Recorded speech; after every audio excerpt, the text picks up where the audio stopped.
মৰমৰ ছাত্ৰ ছাত্ৰীসকল, আজি মই তোমালোকৰ আগত পৰিৱেশ শিক্ষা কিতাপখনিৰ দ্বিতীয় পাঠটি লৈ আহিছোঁ। এই দ্বিতীয় পাঠত মই ইউনিট 2 পৰা আৰম্ভ কৰিম। গতিকে তোমালোকে ভিডিঅ'টো স্কিপ নকৰি প্ৰথমৰ পৰা শেষলৈ চাবা। আশা কৰিম তোমালোকে প্ৰথম যিটো ভিডিঅ' আপলোড কৰিছিলোঁ সেইটোৰ পৰা তোমালোকে নিশ্চয় উপকৃত হৈছে আৰু দ্বিতীয় ভিডিঅ'ৰ পৰাও তোমালোকে উপকৃত হ'ব বুলি মই আশা ৰাখিলোঁ।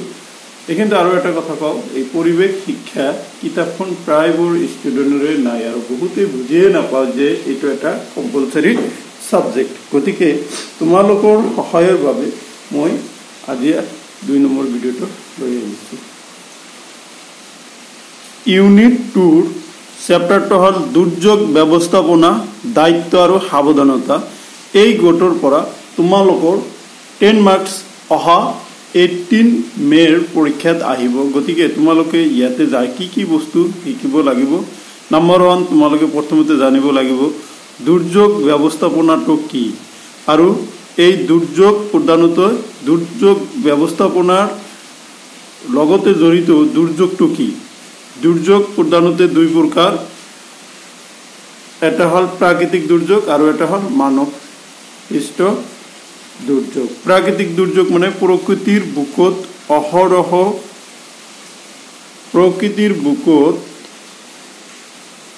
অহৰহ ঘটি থকা বিভিন্ন পৰিঘটনা আৰু কাৰকৰ বাবে হঠাতে সৃষ্টি হোৱা যিবোৰ দুৰ্যোগে জীৱন আৰু সম্পত্তি বহুল পৰিমাণে ধ্বংসৰ সৃষ্টি কৰি জনজীৱনলৈ বিপৰ্যয় কঢ়িয়াই আনে তাকে প্ৰাকৃতিক দুৰ্যোগ বুলি ক'ব পাৰোঁ। ভূমিকম্প, বানপানী, ঘূৰ্ণীবতাহ, ভূমিস্খলন, আগ্নেয়গিৰিৰ উদগীৰণ, খৰাং বা অনাবৃষ্টি, অতিবৃষ্টি, বনজুই, শিলাবৃষ্টি, হিমস্খলন, চুনামি আদিয়ে হ'ল প্ৰাকৃতিক দুৰ্যোগ। ওকে,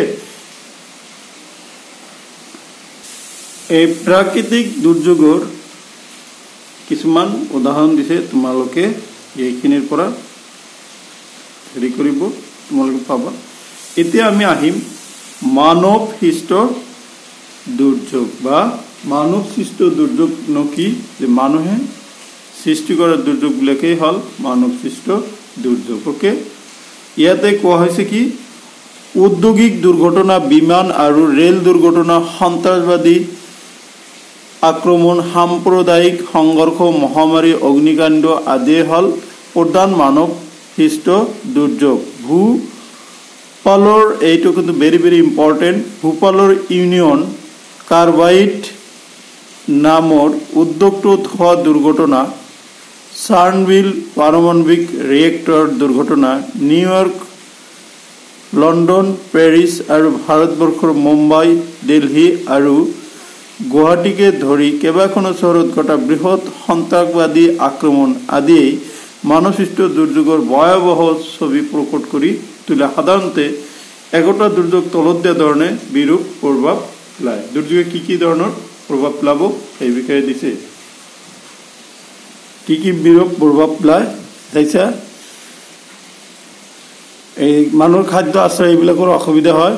আনহাতে নিম্নলিখিত আচহুৱা বৈশিষ্ট্যবোৰৰ বাবে দুৰ্যোগ একোটাই মাৰাত্মক ৰূপ পায়, যে পূৰ্ব অনুমান বা আগজাননীৰ অভাৱ, আচহুৱা বেগ আৰু ক্ষিপ্ৰতা, জৰুৰীকালীন অনিশ্চয়তা, জীৱন আৰু সম্পত্তিৰ বিস্তৰ ক্ষতি। তোমালোকৰ কিতাপত দি আছে 1915 চনৰ নৱেম্বৰত সংঘটিত ফাঁচী বজাৰ আৰু গুৱাহাটীৰ অগ্নিকাণ্ড। হৈছে এইটো দিছে 80ৰ দশকৰ পৰা আজিলৈকে ভাৰতবৰ্ষত সংঘটিত ভয়াৱহ দুৰ্যোগসমূহৰ এখন তালিকা তলত উল্লেখ কৰা হৈছে। তোমালোকে স্ক্ৰীনশ্বট মাৰি এই দুৰ্যোগখিনি মনত ৰাখিব পাৰা, কাৰণ কি ইয়াৰ পৰা এটা শ্বৰ্ট কুৱেশ্যন হিচাপে পৰীক্ষাত আহি যাব পাৰে। অ'কে, চাইছে ভূপাল গেছ দুৰ্ঘটনা, মধ্যপ্ৰদেশ, ডিচেম্বৰ 1984। তাৰপিছত দিছে আৰু চুনামি হৈছিল কেৰালা, তামিলনাডু, পণ্ডিচেৰী, অন্ধ্ৰপ্ৰদেশ, আন্দামান আৰু নিকোবৰ দ্বীপপুঞ্জ, ডিচেম্বৰ 2004। ভূমিকম্প জম্মু আৰু কাশ্মীৰ, অক্টোবৰ 2005। এনেকৈ দিছে বানপানী অসম, গুৱাহাটী চিৰিয়েল ব্লাষ্ট, অক্টোবৰ 2008। চ' এইখিনি আছিলে মুখ্য কি প্ৰাকৃতিক বা দুৰ্যোগ। তাৰপিছত ভাৰতবৰ্ষত খনি দুৰ্ঘটনা কেতিয়া কত খনি দুৰ্ঘটনা হৈছিল তাৰো এটা তালিকা তোমালোকৰ আগত দাঙি ধৰা হৈছে। তাৰপিছত দুৰ্যোগ ব্যৱস্থাপনা, ভেৰি ভেৰি ইম্পৰ্টেণ্ট কোৱেশ্চন, যে দুৰ্যোগ ব্যৱস্থাপনাটো কি। ওকে, ইয়াতে আমি দুৰ্যোগ ব্যৱস্থাপনা কেনেধৰণে আমি দুৰ্যোগক মোকাবিলা কৰিব পাৰোঁ, এই দুৰ্যোগ ব্যৱস্থাপনা ভাগ দিয়া হৈছে। মানে আমি দুৰ্যোগ একোটাই আমাক জীৱনলৈ অভাৱনীয় দুখ কষ্ট কঢ়িয়াই আনে যদিও তাৰ বাবে কেৱল ভাগ্যকে দিয়াই থকাৰ কোনো যুক্তি নাই। সেইকাৰণে এই দুৰ্যোগটো আমি কেনেকৈ নিউচি বা অতিক্ৰম কৰিব পাৰোঁ, সেইকাৰণে আমাৰ দুৰ্যোগ ব্যৱস্থাপনাৰ দৰকাৰ। এই দুৰ্যোগ ব্যৱস্থাপনাক আমি তিনিটা স্তৰত কি কৰিব পাৰোঁ, ভগাব পাৰোঁ। কেইটা স্তৰত? তিনিটা স্তৰত দুৰ্যোগ ব্যৱস্থাপনা ভগাব পাৰোঁ।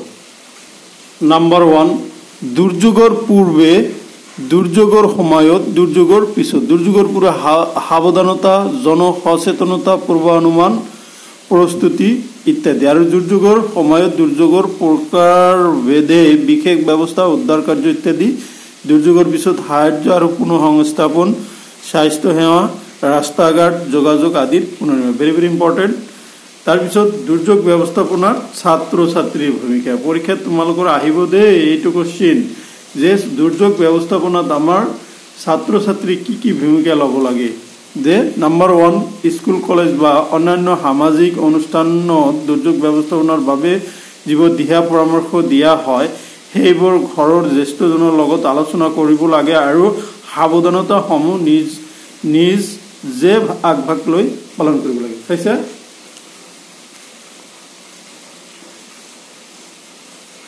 পঢ়ি নিদো, তোমালোকৰ দৰকাৰ পৰিলে স্ক্ৰীনশ্বট মাৰিবা, মই তাৰ ব্যৱস্থা কৰি দিছোঁ। যিহেতু বহুতৰে কিতাপ নাই, গতিকে তোমালোকে এই ছাত্ৰ ছাত্ৰীৰ যিটো ভূমিকা তোমালোকৰ পৰীক্ষাত অহাৰ খুবেই সম্ভাৱনা, গতিকে তোমালোকে এইখিনি দুৰ্যোগ ব্যৱস্থাপনাৰ এইখিনি স্ক্ৰীনশ্বট মাৰি ঘৰত নিজে নিজে পঢ়িব পাৰা।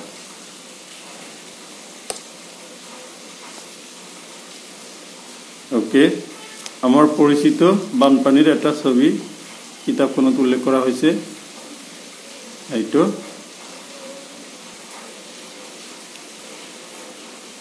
ঠিক আছে। উদ্ধাৰ আৰু সন্ধান কাৰ্যত কৰিবলগীয়া কি কি কাম কৰিব লাগিব উদ্ধাৰ আৰু সন্ধান কাৰ্যত, এইখিনিও তোমালোকে স্ক্ৰীনশ্বট মাৰি ল'ব পাৰা। দুৰ্যোগৰ সময়ত কি কি কৰিব নালাগে। ওকে, দুৰ্যোগৰ সময়ত কি কি কৰিব নালাগে। এতিয়া তোমালোকে ইয়ালৈ আহা। ভাৰতবৰ্ষৰ দুৰ্যোগ ব্যৱস্থাপনা, very very important for you. ভাৰতবৰ্ষত কেনেকুৱা দুৰ্যোগ ব্যৱস্থাপনা হৈছে। তোমালোকে 2004 চনৰ 26 ডিচেম্বৰত কি ছুনামি হৈছিল তাৰ বিষয়ে দিছে। তাৰপিছত তোমালোকৰ এটা অতি দৰকাৰী হেৰি দিছে, NDMA সম্পূৰ্ণ নাম।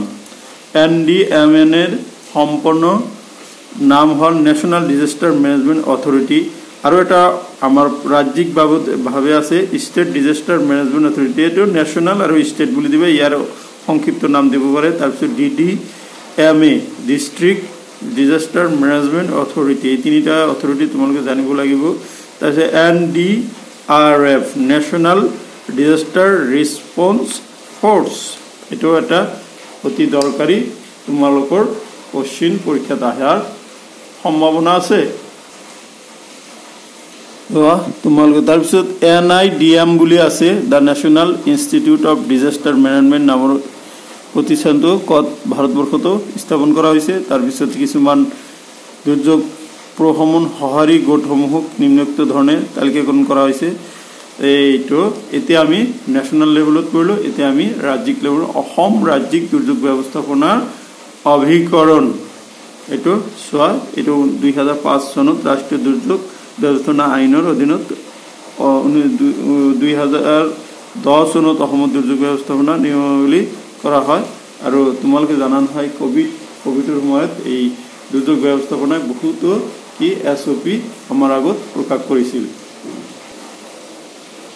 ঠিক আছে, চোৱা আছে ইয়াতে দিছে যে ASDMA তোমালোকে পাইছে, তাতে আছে তাৰপিছত chief executive CEO chief executive officer থাকে ব্লক লেভেলত ইয়াৰ অধীনত কেন্দ্ৰীয় অভিকৰণৰ বাহিৰেও জিলা ব্লক পঞ্চায়ত পৰ্যায়ত দুৰ্যোগ প্ৰশমনৰ ব্যৱস্থা কাৰ্যকৰী কৰা হৈছে ইয়াৰ মুখ্য উদ্দেশ্য কি ইয়াৰ মুখ্য উদ্দেশ্য হল পৰিকল্পনা প্ল্যানিং প্ৰস্তুতি মানে প্ৰিপাৰেচন কাৰ্যকৰীকৰণ অপাৰেচন সমন্বয় কোঅৰ্ডিনেশ্যন ৰাইজৰ সহযোগ এইটো হল কমিউনিটি পাৰ্টিচিপেশ্যন অসম ৰাজ্যিক দুৰ্যোগ সঁহাৰি বাহিনী বেটেলিয়ন SDRF ইয়াতে চোৱা ইয়াতে কি হ'ব ষ্টেট ডিজাস্টাৰ ৰেসপন্স ফোৰ্স এইটোৰ SDRF ৰ গঠনকাৰীকৰ্তা চাইছে এইখিনি হল ইয়াৰ হেৰি ইয়াতে তোমালোকে অনুশীলনীত এতিয়া প্ৰশ্নাৱলীত যোৱাচোন প্ৰশ্নাৱলীত তোমালোকে কি পাবা যে দুটা প্ৰাকৃতিক দুৰ্যোগ আৰু দুটা মানৱ পাইছে প্ৰাকৃতিক হল ভূমিকম্প ভূমিস্খলন মানৱ সৃষ্ট হল সন্ত্ৰাসবাদী আক্ৰমণ ওকে উদ্যোগৰ বিস্ফোৰণ অবৰ বিভিন্ন দুৰ্যোগৰ দ্বাৰা আক্ৰান্ত হোৱা কাৰণ কি বুলি ভাবা এটো তাতে তোমালোকে ভাৰতবৰ্ষৰ বিভিন্ন কৃত্ৰিম দুৰ্যোগৰ দ্বাৰা আক্ৰান্ত হোৱা তিনিটা কাৰণ উল্লেখ কৰা ওকে এইখিনি কোশ্চেনত আছে মানৱ সৃষ্ট দুৰ্যোগৰ কিদৰে অৱম দুৰ্যোগ আগত আৰু পিছত কি কেইটামান ব্যৱস্থা বিগত দশকত বিশ্বৰ ভিতৰত আটাইতকৈ ডাঙৰ ভূমিকম্প দুটা কোন চনত হৈছিল এটো দিব লাগিব অসমত বৰ্তমান সঘনাই বানপানী হোৱাৰ কাৰণ কি ভূমিকম্পৰ সৈতে জড়িত সম্ভাৱ্য সমস্যা এতচোন গুৱাহাটীৰ সিৰিয়েল ব্লাষ্টৰ কোন শ্ৰেণীৰ দুৰ্যোগ বুলি ক'ব ভাদক খৰি দুৰ্ঘটনাৰ বিষয়ে লিখা তাৰপিছত এই তলত দেখা ব্যৱস্থাপনা ছাত্ৰ ছাত্ৰীৰ ভূমিকা দুৰ্যোগ ব্যৱস্থাপনা স্তৰ কেইটা এইটো তাৰপৰে কিমান তাৰপিছত তোমালোকে কি কৰিব লাগে ৰাষ্ট্ৰীয় দুৰ্যোগৰ হেৰি ৰাজ্যিক দুৰ্যোগ ব্যৱস্থাপনাৰ অভিকৰণ বুলি কি বুজা অসমৰ ৰাজধানী গুৱাহাটীত এতিয়া ভূমিকম্প স্খলন পৰাকৈ জৰ্জিত হৈছে মৰমৰ ছাত্ৰ ছাত্ৰীসকল এইখিনি আছিলে তোমালোকৰ ইউনিট 2 পৰা আহিবলগীয়া কোশ্চেন আৰু তাৰ সলিউশন তোমালোকে অহা ভিডিঅ'ত আৰু এটা পথ সুৰক্ষা বুলি একটা চেপ্টাৰ আছে সেই বিষয়ে জানিব পাৰিবা okay thank you for watching